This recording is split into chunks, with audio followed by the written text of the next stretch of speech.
Hi, Jerome from Trailblazing Wine and TWTV, giving you hints and tips to get the most enjoyment out of your wines. What I'm talking about today is how to pair wine with food, which is a kind of emotive subject. It's got a lot of snobbery attached to it and also quite a lot of myths and things.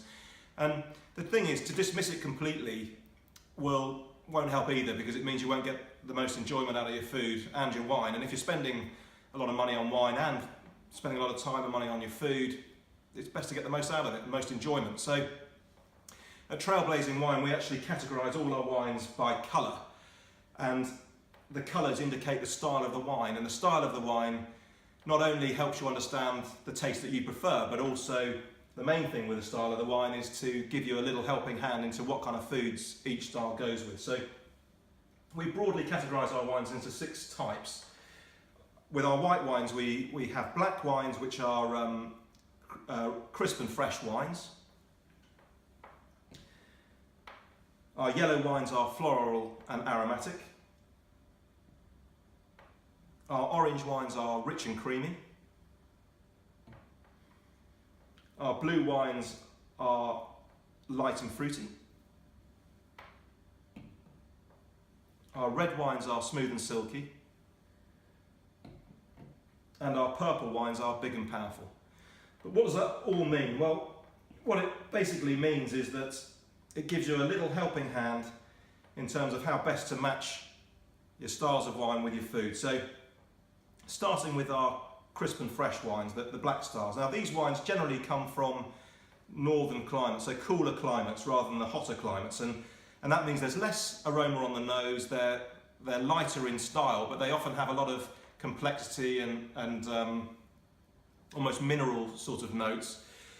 But this style of wine, fairly logically, the light wines are better matched with light flavoured dishes. If you go for a light wine and you have a really heavy dish, then all you can taste is the food and you can't taste the wine. Alternatively, if you go for a really heavy wine with a light dish, then you won't be able to taste the food either. So the crisp and fresh wines are really good with lighter dishes. This is perfect with seafood, delicate seafood and shellfish. Good as an aperitif because it won't overpower the foods that you're going to have later on, and also good with kind of salty snacks. So experiment across the range. There are tons of wines that from the northern climate that would fall under that category, but if you've got a light dish, then crisp and fresh wines are the ones to go for. Now, floral and aromatic wines, these are the sort of wines, if you think of Sauvignon, the great variety Sauvignon Blanc, really aromatic would be from New Zealand, slightly less aromatic would be from the Loire Valley in France, but again there are a whole range of floral and aromatic wines that we categorise as yellow.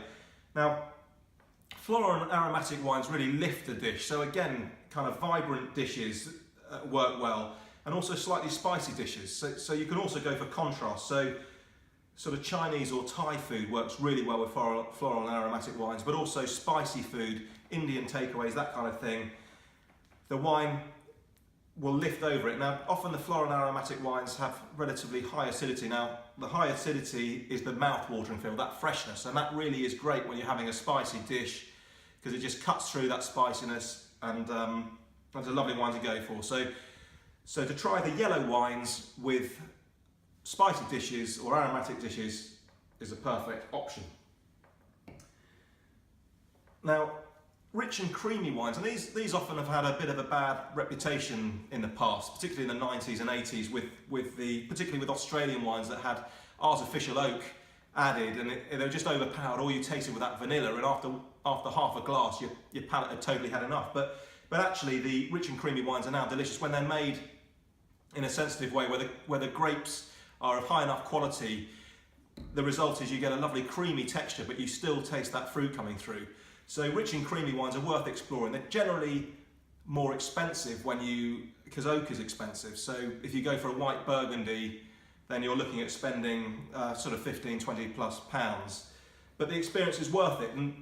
And these rich and creamy wines, rather than having as an aperitif, are really good with food. And the kind of food you want really with these wines are, say, a sort of flavoursome fish dish with a creamy sauce, or anything with creamy sauce. But also, though, these wines even although they're white, they're big enough to cope with red meat. And I know it sounds totally what isn't said, but actually a rich and creamy white wine can work with steak in a béarnaise sauce, because the rich and creamy wines cut through the béarnaise sauce, but it's big enough in flavour to cope with the steak. So really play around with it. But again, the rule of thumb, the bigger the wine, the more flavours and dishes you can cope with. So with a rich and creamy wine, white wine, do experiment. Now moving on to the reds, the blue style of our wines are light and fruity. Now again, like the black sort of whites, these are from lighter climates. So the warmer the climate, the heavier the red generally. The lighter climate, the lighter the wine. Now the blue wines, generally you'll look at wines like Valpolicella Classico or Beaujolais, or even wines from the Loire, and wines all over include cool climates. Now these wines are lovely with cold cuts. They work really well with chicken and ham, that sort of thing. But they also work well with, conversely, with dishes that do have a lot of flavour, because as a red wine, for sort of lighter dish, they won't overpower the dish. So this is a very flexible type of red, but also it's a wine that you can have without food. So if someone wants a red wine, if someone prefers red wine to white wine and they're not having food, then a light and fruity red is a good one to go for. But a versatile style of wine. Going slightly heavier, we've got the smooth and silky reds. Now these reds are the most sort of wide variety of red wines. There's a classic Bordeaux, Cabernet Sauvignon, but also Cabernets from around the world.